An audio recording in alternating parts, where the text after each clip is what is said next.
Businesses in San Diego County generating medical waste must apply and maintain a Unified Program Facility Permit, or UPFP, which is now required to be updated online through the California Environmental Reporting System, known as CERS. In order to help medical offices be in compliance with the electronic reporting mandate and to ease their burden of re-entering information already captured in the county database, in December of 2012, the County of San Diego Department of Environmental Health, Hazardous Materials Division, pre-populated CERS with your business information from what we had in our internal database. In this video, we will cover how to create your user account in CERS, finding and requesting access to the facility we created for you, or your seated facility, how to review and update your contact information, how to enter or verify your medical waste into the inventory element of CERS, and how to submit it to your inspector for review. Note that your business may also be subject to various hazardous materials requirements. In such case, additional steps not outlined in this video will be necessary, and your area inspector can provide further guidance. Please be advised that permitting fees and invoices will continue to be generated from our newly acquired Acela Business Case Management System, and it is business as usual. Once our invoice is mailed out to your facility, you're required to pay the annual fees and maintain a valid UPFP at all times. The very first step is to create your own username and password in CERS. Each person can have their own user account with their own username, password, and email. Then, each account can be linked to one or more facilities in CERS depending on how many permitted facilities you will be managing. We begin by logging in to cers.calepa.ca.gov from our web browser. From here, we can click on Business Portal Sign-In. Now, because as regulators, we don't have access to the business portal, I'll be going through these exercises in the training portal, which is a clone of the live business portal you will be using. You want to make sure that you aren't in the training portal when you do this, because you won't find your seated facility, and anything submitted in the training portal will not be seen by your inspector. You can tell if you're on the wrong portal if there's a watermark with the word training in the background, or the word training up above in a yellow box. If you haven't created an account yet, you should click on Create New Account and fill out a profile page to create a username and password. You will then get an email from CERS with a link that you must click on in order to activate your account. You cannot log in unless you have clicked on that link to activate the account. There is a demo video on this page to help you create an account as well. If CERS is not letting you create a new account and it gives you an error saying that your username or your email are already in use, it means that you already created an account and you should use it to sign into CERS rather than creating a new one. If you forgot your username, you can click this link. Once you have created a user account, go ahead and enter your username here and click Next.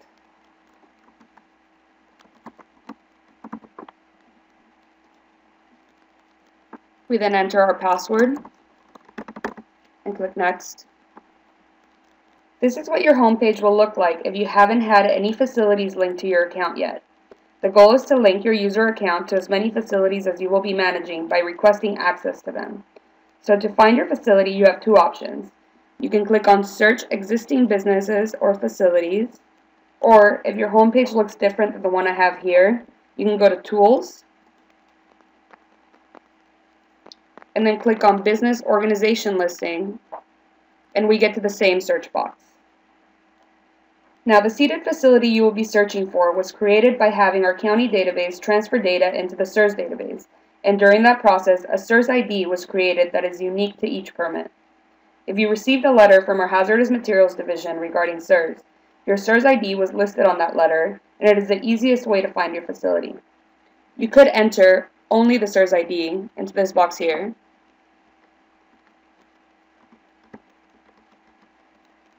and hit Search. It should give you a single result for your facility. If you don't have your CERS ID, finding your seated facility can be a bit tricky since you might not be aware of exactly how it was entered into our database, but looking at your health permit should give you the exact facility name.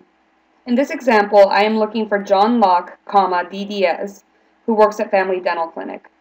If I search for Family Dental Clinic under business name, you can see that I have no records to display, because the permit is under Dr. Locke's name.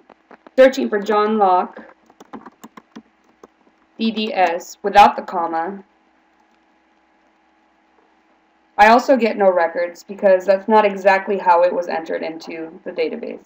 Looking at the permit, I can see that the facility name is listed as John Locke, DDS, and enter it that way. We have now found our facility in the results. Or we could broaden the search and just enter John L, and we can also get the results that way. If you're looking by address, you must know that the suite numbers were not seeded, so putting them into the address field will yield no results. Try typing in a partial address without the suite number and see if that helps pull up your facility. If that doesn't help, you can broaden your search even further by putting in just the street name. The less you put into the search box, the broader your search will be, and the more results you will get. If you still cannot find your facility, please do not create a new one, as it can cause duplicates. You can look up your CERS ID on the CERS information page of our website. Once you find your facility, you will see that there is a column to the right to request access. This is where you will click to request lead user access to your facility. Now, a note about lead user access. In order to protect your facility's information, we are only granting lead user access to an existing environmental contact for your site. If you aren't listed as an existing contact, your request will be rejected and additional instructions will be emailed to you with the rejection. A letter from the business will be required to ensure someone is authorizing you to be the lead user for that site. When we click on the Request Access link, you will be asked for your phone number and title,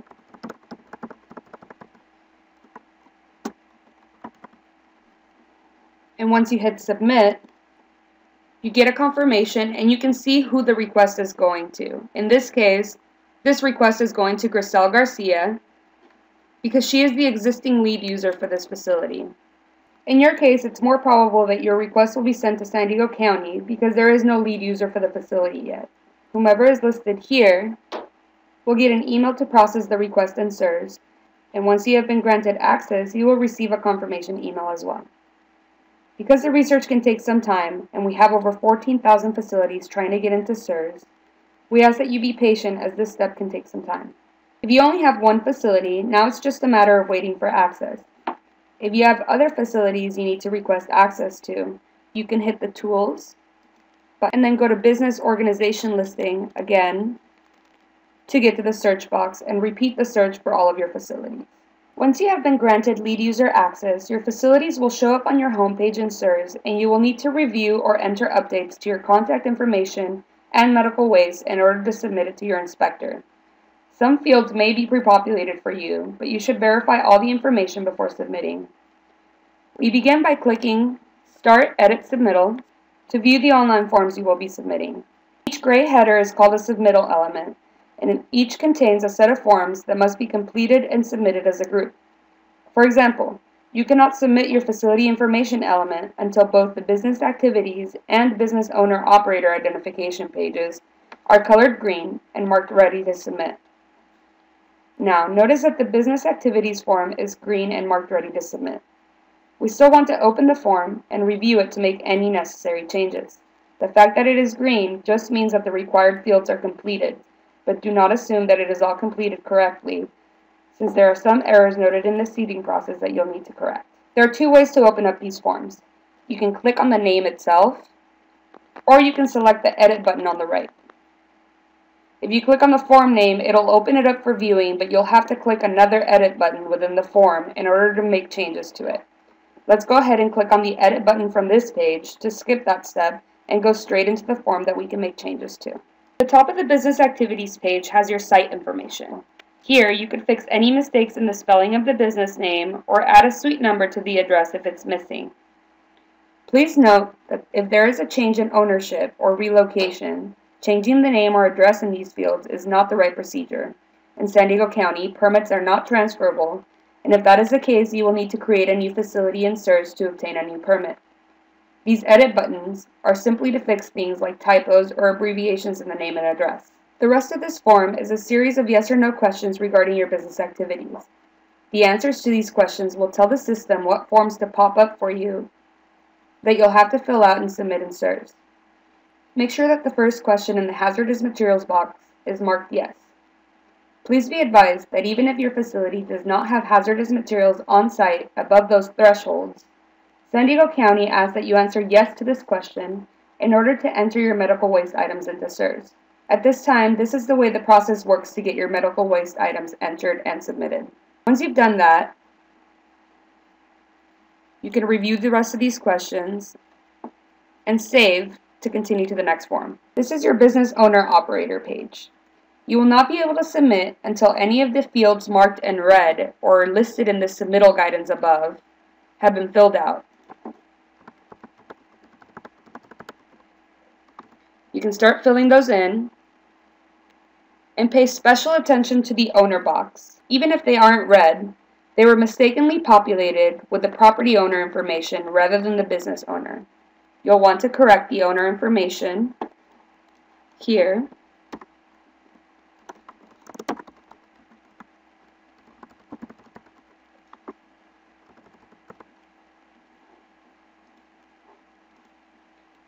And if the mailing address is the same as the site address above, you can use this copy address link to populate the site address into these fields. Fill out any other missing information.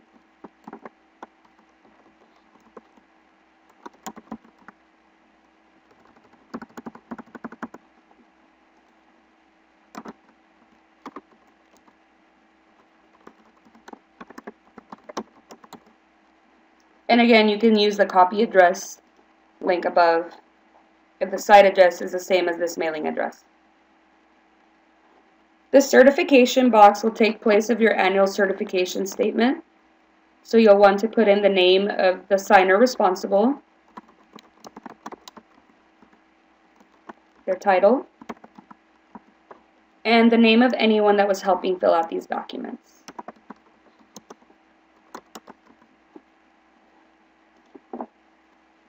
If everything else looks correct and it's all completed, you can go ahead and click Save to go back to your submittal.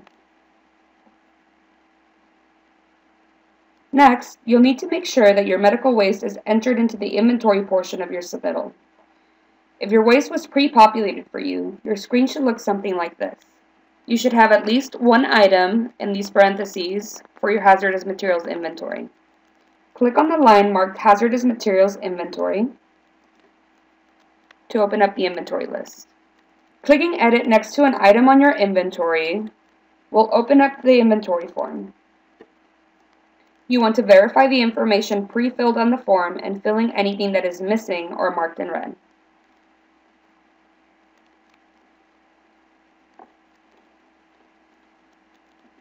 In this case, this one seems to be complete.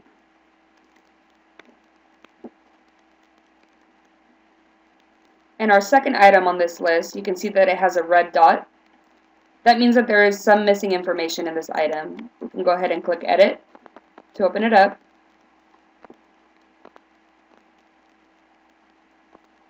And we can see that the inventory storage information is missing. In this case, it's in a plastic bottle. So we check that box and then save to go back to our list. If there are any other items in your inventory, you'll want to click the Edit button for each one, verify the information, and save any updates. Once your entire inventory has been reviewed, you can click Done and go back to your draft submittal. If all of the required fields were entered for your inventory, your hazardous material inventory should now be green and marked ready to submit. In some cases, medical waste items were not seeded. If that is the case, your hazardous materials inventory element will look like this, with a green Start button, meaning that you'll need to enter your medical waste into the inventory. We begin by hitting the green Start button and then clicking on Add Material. Next, you'll want to click on Unable to Find Material or Add New Material to open up a blank inventory form. To enter your medical waste into the inventory form, we start by filling in the chemical name. In this case, I will be entering in sharps, and we were going to call it Waste Infectious Sharps. You can copy the same name over to your common name.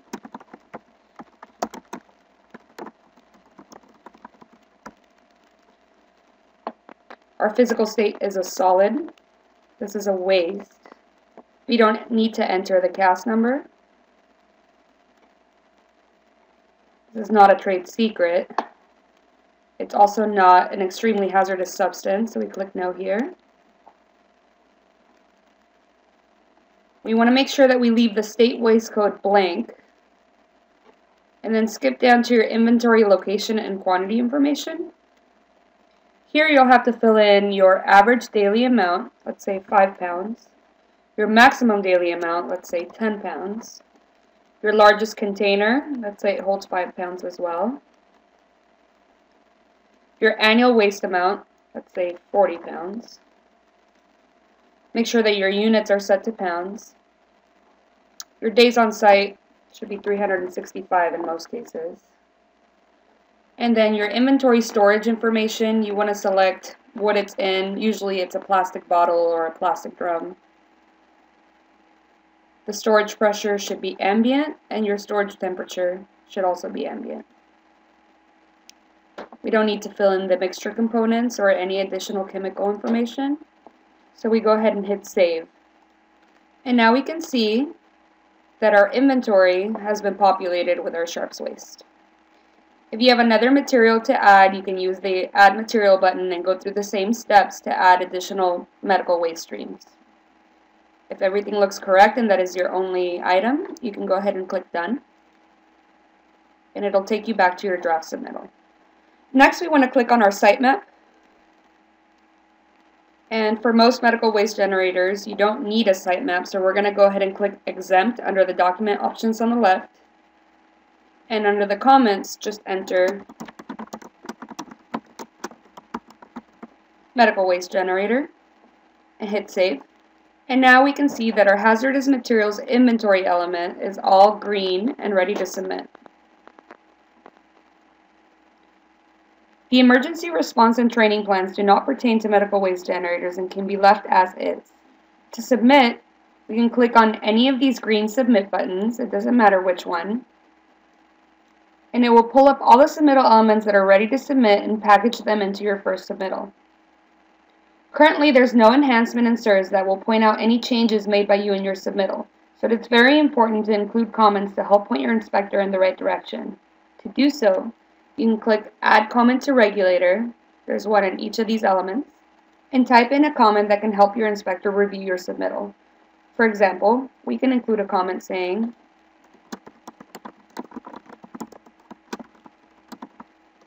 medical waste generator,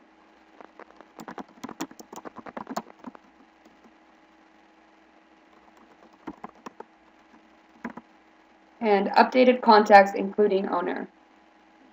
You can add a different comment to your inventory element by clicking this Add Comment to Regulator link down here. And here we can simply say something like added sharps waste. When you're done with your comments, you can hit the Submit Selected Elements button. There's one above or below, and it doesn't matter which one. And you will see the confirmation that it has been submitted for review. An email will be forwarded to your inspector telling them that you have submitted for this facility, and they will review your submittal. For each of the submittal elements that are grouped, and they're listed here, they can change the status of their submittal to under review, accepted, or not accepted, and you will receive emails for each of the status changes. For example, if you forgot to mark yes on your hazardous materials box, but your contact information is all correct, they will have to not accept both of them because they're grouped into one element, your facility information element. However, anytime they do not accept one of your elements, they will be required to include a comment letting you know what needs to be updated and submit again with the changes. Now, I want to go back to the home page to show you how to submit again if something isn't accepted. To resubmit, you'll go to the Start Edit Submittal button again. And when you select Start on any of these elements, you will have the option of basing your submittal on your last submittal or any of your previous ones. So we can base it on our last submittal and hit Start. And you can see that our facility information box was pre-filled with everything we had right before we submitted. We'll do the same for our inventory. Hit Start, base it on your last submittal, and start again. And now everything looks just as it did right before we hit Submit. Now you can go in and make any necessary changes and resubmit. You will see that this process will become much easier after your first submittal.